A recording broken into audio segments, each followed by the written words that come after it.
नमस्कार दोस्तों, मेरा नाम है देव कमल और आप सभी का एक बार फिर से जॉब जिल पे स्वागत है। पिछले फास्ट कैलकुलेशन की क्लास में हम लोगों ने अपवर्तकों की संख्या, विषम अपवर्तकों की संख्या, सम अपवर्तकों की संख्या और अपवर्तकों का योग ज्ञात करना सीखा था। आज हम लोग उन पे आधारित एग्जाम्स में जितने भी तरह के क्वेश्चन पूछे जाते हैं उन सभी को डिस्कस करने वाले हैं। इसी के साथ आज से हम लोग क्वेश्चंस और सॉल्यूशंस की एक सीरीज स्टार्ट करने वाले हैं। इसमें हम लोग जो भी टॉपिक पढ़ेंगे उस पे आधारित एग्जाम्स में जितने भी तरह के क्वेश्चंस बन सकते हैं उन सभी को हम लोग डिस्कस करेंगे। तो चलिए शुरू करते हैं। अब पहला क्वेश्चन है कि 1200 के कितने अभाज्य गुणनखंड हैं। तो सबसे पहले हम लोग क्या करेंगे कि 1200 को अभाज्य गुणनखंड के पदों में व्यक्त करेंगे। अगर आपने पिछला क्लास नहीं किया हुआ है तो आप लोग आई बटन पर क्लिक करके पिछला क्लास कर सकते हैं। तो चलिए हम लोग सॉल्यूशन करना शुरू करते हैं। पहला सॉल्यूशन, यहाँ 1200 को अभाज्य गुणनखंड के पदों में व्यक्त करना है। सबसे पहले तो लिखते हैं हम लोग 1200। अब इसमें 2 से भाग देंगे, क्योंकि अभाज्य संख्याओं के बढ़ते क्रम से हम लोग भाग देते थे, तो इसमें 2 से भाग देंगे। 2 से भाग देंगे आया 600, फिर इसमें 2 से भाग लगेगा, भागफल आया 300, फिर इसमें 2 से भाग लगेगा, भागफल आया 150, फिर इसमें 2 से भाग लगेगा, भागफल आया 75, फिर इसमें 2 से भाग नहीं लगेगा, अब 3 से भाग लगेगा, 25 तिया 75, अब 5 से भाग लगेगा, 5 5 25। जैसे ही अंतिम भाजक अभाज्य संख्या मिल जाए तो वहाँ छोड़ देते हैं। अब हम लोग 1200 को कैसे लिख सकते हैं? 1200 बराबर 2 कितनी बार है? 4 बार है। यहाँ से भी आप लोग काउंट कर सकते हैं, 1 2 3 4 5 6 7, यानी 1200 के कुल 7 प्राइम फैक्टर्स हैं। और इसको अभाज्य गुणनखंड के पद में कैसे व्यक्त करते थे? 2 4 बार है तो 2 पर पावर 4, गुने 3 1 बार है तो 3 पर पावर 1। ये लिखें ना लिखें कोई फर्क नहीं पड़ता है। और 5 2 बार है तो 5 पर पावर 2। अतः 1200 के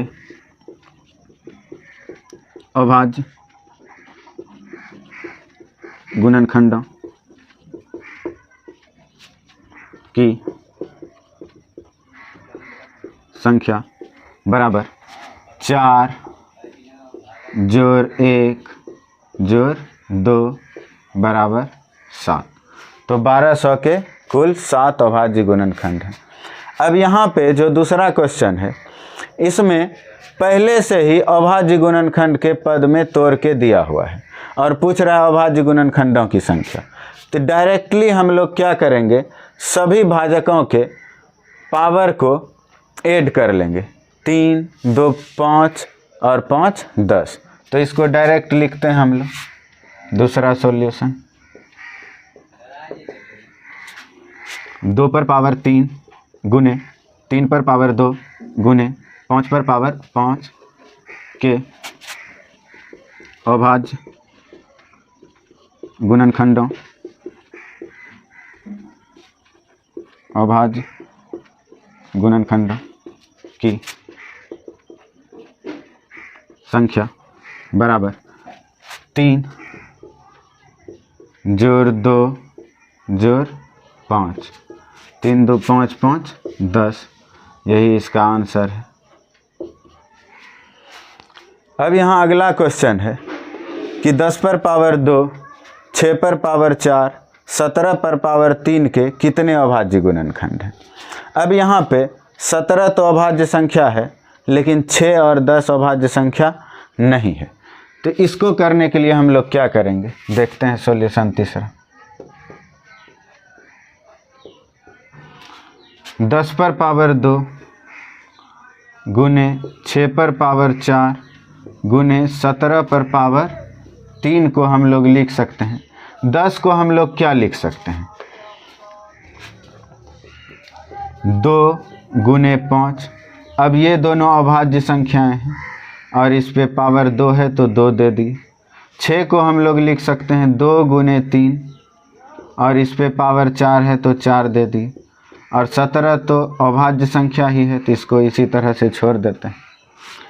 अब आप लोगों ने पहले पढ़ा होगा कि यदि a गुने b पर पावर n है तो a पर पावर n गुने b पर पावर n ये दोनों बराबर होते हैं। तो इसी तरह से यहाँ पे 2 पर पावर 2 गुने 5 पर पावर 2 हम लोग लिख सकते हैं, कोई अंतर नहीं होगा। क्योंकि देखिए यहाँ 10 पर पावर 2 है, इसका मतलब 10 का स्क्वायर 10 गुना 10 100। और इसको भी आप कैलकुलेट करके देखिए, 2 पर पावर 2 4, 5 पर पावर 2 25, 25 चौक 100, ये बराबर आए। इसी तरह से इसको लिख सकते हैं 2 पर पावर 4 गुने 3 पर पावर 4 गुने 17 पर पावर 3। अब यहाँ से 2 कितनी बार है? 6 बार। अगर a पर पावर n गुने a पर पावर m रहे तो यहाँ पे बेस समान है और गुना है तो पावर ऐड हो जाएगा। तो हम लोग लिख सकते हैं a पर power n plus m, n plus m। इसी तरह से यहाँ पे भी 2 है, यहाँ भी 2 है, बेस समान है तो पावर को ऐड कर देंगे। 2 पर पावर 4 2 6, इसका काम हो गया। फिर 3 पर पावर 4, फिर 5 पर पावर 2, फिर 17 पर पावर 3। अब अभाज्य गुणनखंडों की संख्या निकालनी है, इसलिए अभाज्य गुणनखंडों की संख्या बराबर। अब ये अभाज्य गुणनखंड के पदों में व्यक्त हो चुका है तो सभी के घात को हम लोग यानी पावर को जोड़ देंगे। तो 6 जोड़ 4 जोड़ 2 जोड़ 3, 6 4 10, 2 12, 3 15। लेकिन ये तो कंसेप्ट है कि आप पहली बार अगर बना रहे हैं तो ये कैसे हुआ ये पता करने के लिए। लेकिन जब एग्ज़ाम्स में आप क्वेश्चन सॉल्व करेंगे तो इतना करने की ज़रूरत नहीं है। आप देखें कि 10 को हम लोग किन 2 अभाज्य संख्या 2 या 3 जितनी भी अभाज्य संख्याओं में टूट सके अलग अलग, तो कितनी अभाज्य संख्या में टूटता है। गुणनखंडन करके देखिए, 10 को हम लोग 2 गुने 5 लिखेंगे। अब 2 गुने 5 लिखेंगे तो यहाँ पे हमें पता है कि 2 अभाज्य गुणनखंड में हम लोग तोड़ सकते हैं, तो इस पे पावर 2 इस पे पावर 2 देने की कोई ज़रूरत नहीं। हमें पता है कि देंगे फिर बाद में ऐड ही करना है। डायरेक्टली 2 में टूट सकता है तो पावर में 2 से गुना कर देंगे। तो अगर पावर में 2 से गुना करेंगे तो आएगा 4 जोड़। अब यहाँ भी देखिए ये 2 गुना 3 2 भागों में टूट सकता है, तो फिर 4 को 2 से गुना कर देंगे, 4 दूनी 8। अब फिर ये तो अभाज्य संख्या है, ये टूटेगा नहीं, जोड़ 3। अब इसको आपस में ऐड करके देखिए, 8 4 12 3 15, तो ये और ये दोनों बराबर है। तो ऐसे आपको मुश्किल से 5 सेकंड भी नहीं लगेंगे, आप आंसर निकाल सकते हैं। अब यहाँ पे चौथा क्वेश्चन है कि 1080 के कुल कितने अपवर्तक या भाजक या गुणनखंड हैं। अब देखिए यहाँ पे मैंने तीनों इसलिए लिख रखा है क्योंकि आपको कोई भी मिले, या अपवर्तक मिल जाए या भाजक मिल जाए या गुणनखंड मिल जाए तो बात बराबर है। तीनों का मतलब एक ही है और इस इंग्लिश में इसको फैक्टर बोलते हैं। तो 1080 के कितने अपवर्तक हैं, तो सबसे पहले हम लोग 1080 को अभाज्य गुणनखंड के पदों में व्यक्त करेंगे। देखते हैं सॉल्यूशन चौथा।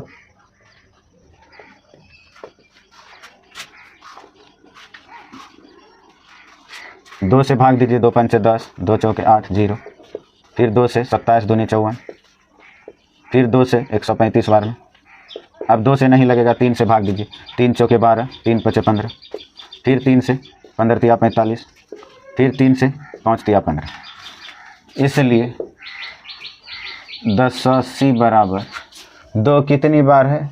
3 बार, 2 पर पावर 3, 3 कितनी बार है? 3 बार, 3 पर पावर 3, 5 कितनी बार है? 1 बार, 5 पर पावर 1। अतः 1080 के अपवर्तकों की संख्या, कुल अपवर्तकों की संख्या लिखिए, कुल अपवर्तकों की संख्या बराबर, क्या करते थे हम लोग?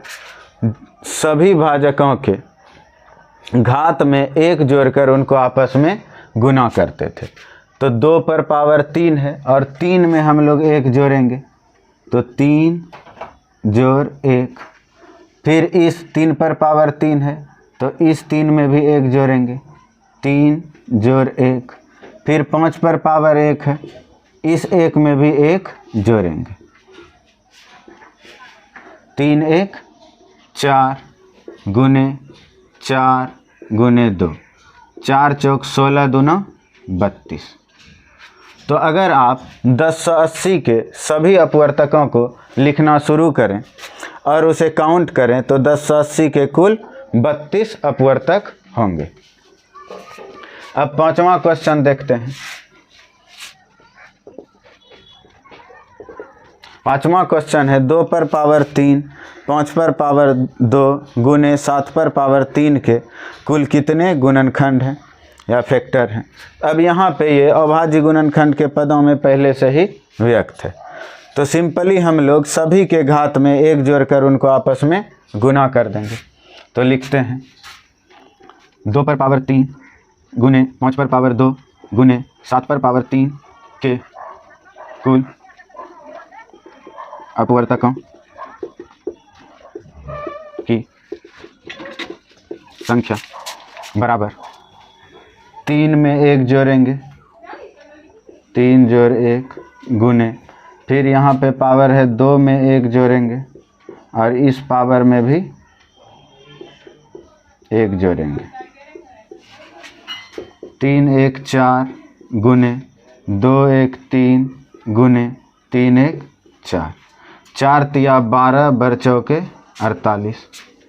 तो 2 पर पावर 3, 5 पर पावर 2, 7 पर पावर 3 को जब आप सॉल्व करेंगे और जो भी संख्या आएगी उसके अपवर्तकों को अगर आप लिखना चाहेंगे तो बहुत सारा टाइम बर्बाद हो जाएगा। इसलिए अगर ऐसे क्वेश्चन को हम लोग इस तरह से करते हैं तो इस संख्या के कुल 48 अपवर्तक हैं। अब हम लोग आगे के क्वेश्चंस को देखते हैं। 6ठा क्वेश्चन है 500 के सम अपवर्तकों की संख्या ज्ञात करें। तो चलिए 6ठे का सॉल्यूशन देखते हैं। अब 500 को अभाज्य गुणनखंड के पदों में व्यक्त करेंगे हम लोग। पहले 500 में 2 से भाग दीजिए, 25 दूनी 50, फिर 2 से एक बार में 2 दूनी 2 5 10, 5 1 6 2 8, 5 से कटेगा 5 5 25 और फिर ये फिर 5 से 5 5 25। अब 500 को हम लोग लिख सकते हैं 2 पर पावर 2 गुने 5 पर पावर 3। अब यहाँ पे सम अपवर्तकों की संख्या पूछी गई है तो सम भाजक के घात को उसी तरह लिख लेंगे, उसमें 1 नहीं जोड़ना है। तो अब 500 के सम अपवर्तकों की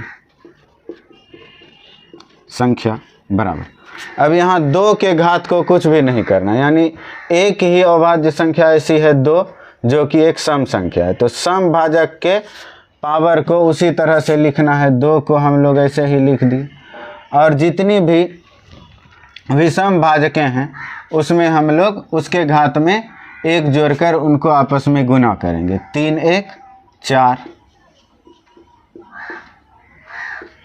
2 गुने 3 1 4, बराबर 4 दूनी 8। यानी 500 का जब आप अपवर्तक लिखेंगे तो देखेंगे उन अपवर्तकों में 8 ऐसी संख्या है जो सम संख्या है। अब 7वां देखते हैं।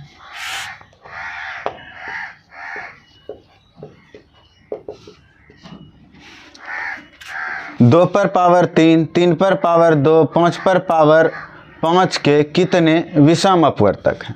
अब जब विषम अपवर्तक पूछा जाए तो आप कभी भी सम वाले को छोड़ कर रखेंगे, कभी भी सम वाले का यूज नहीं करें। तो लिखते हैं 2 पर पावर 3 गुने 3 पर पावर 2 गुने 5 पर पावर 5 के विषम अपवर्तकों की संख्या बराबर। अब यहाँ पे 2 को छोड़ देना है, यानी 2 के घात को कुछ भी नहीं करना है और बाकी के सभी के घात में 1 जोड़कर उनको आपस में गुना करेंगे। तो 2 जोड़ 1, यहाँ पे इस 2 में 1 को जोड़ा गया है, गुना 5 जोड़ 1, 2 जोड़ 1 3 गुने 5 जोड़ 1 6, 6 तिया 18। यानी जब इस संख्या के सभी अपवर्तकों को लिखेंगे तो उसमें से 18 उन अपवर्तकों में से 18 ऐसी संख्या होगी जो एक विषम संख्या होगी। अब अगला सॉल्यूशन देखते हैं। इतना के सम अपवर्तकों की संख्या ज्ञात करें।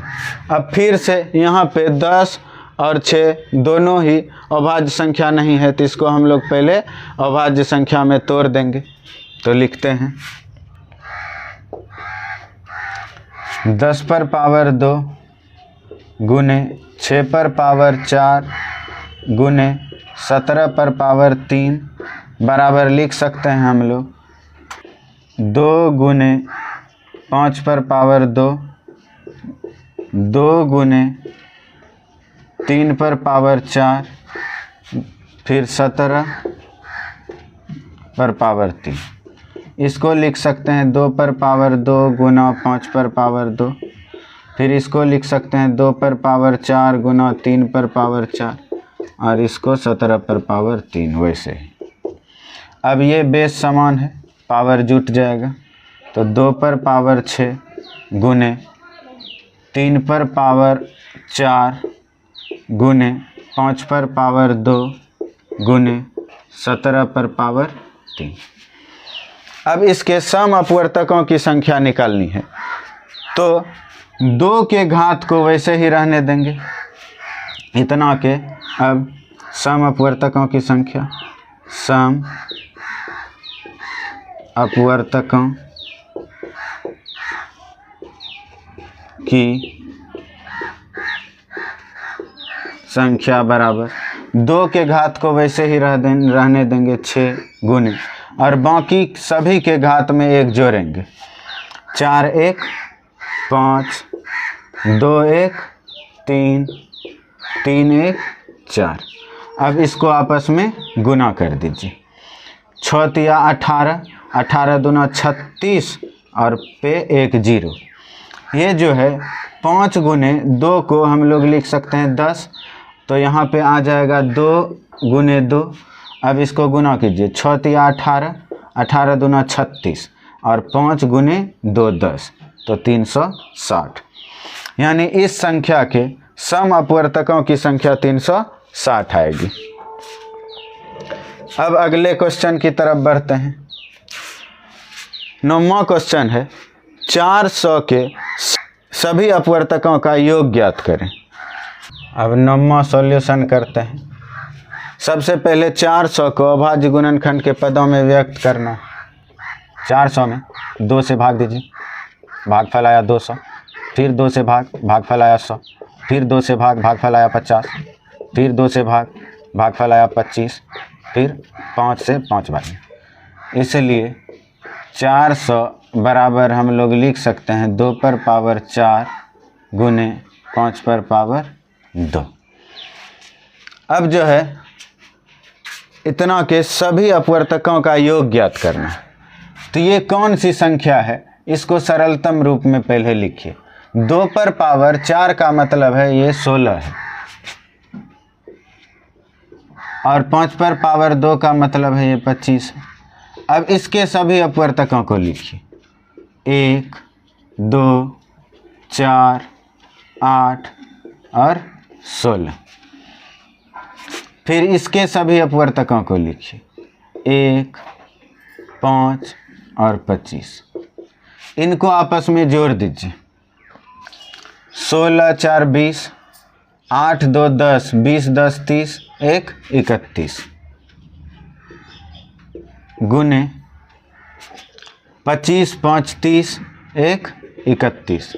तो यहाँ आया 31 गुना 31 यानी 31 का स्क्वायर। 31 का स्क्वायर आपको पता है 961 होता है। तो 400 के सभी अपवर्तकों का योग ये हो जाएगा। अतः 400 के सभी अपवर्तकों का योग बराबर 961 आ जाएगा। तो अब अगला क्वेश्चन है कि 2 पर पावर 3 गुने 5 पर पावर 2 गुने 7 के सभी भाजकों पूछे या अपवर्तकों पूछे या गुणनखंडों पूछे, बात बराबर है। भाजकों का योग ज्ञात करें। अब इसका देखते हैं। 2 पर पावर 3 गुने 5 पर पावर 2 गुने 7 पर पावर 1 7 के सभी भाजकों का योग बराबर।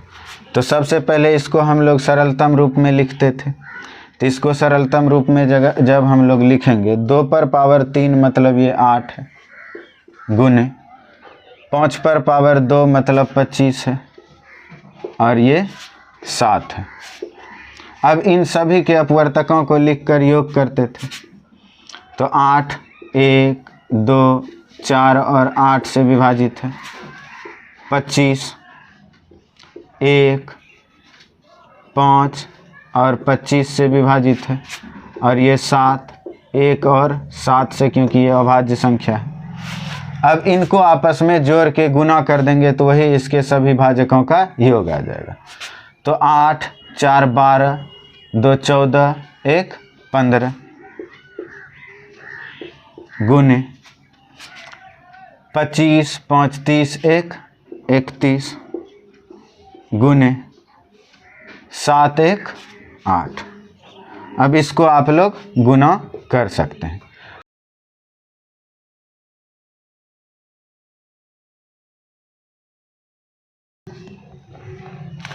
तो ये जो संख्या है कितनी बड़ी संख्या है। अब इसके सभी अपवर्तकों को आप लिख के योग करते तो पता नहीं कितना टाइम लग जाता। तो इस तरह से हम लोग किसी भी संख्या के सभी अपवर्तकों का योग बड़ी ही आसानी से ज्ञात कर सकते हैं। तो इस संख्या के जब सभी अपवर्तकों का योग करेंगे तो 3720 आएगा। तो आज की क्लास में बस इतना ही। अगर आपको ये वीडियो अच्छा लगा हो तो वीडियो को लाइक कीजिए, अपने दोस्तों के साथ शेयर कीजिए, और अगर अभी तक आपने हमारे चैनल को सब्सक्राइब नहीं किया है तो प्लीज़ चैनल को सब्सक्राइब कर लीजिए। और जब भी आप चैनल को सब्सक्राइब करते हो तो बेल आइकन को प्रेस करना मत भूलिए, ताकि हमारी अगली वीडियो जैसे ही अपलोड हो तो उसकी नोटिफिकेशन सबसे पहले आप तक पहुंच सके। धन्यवाद।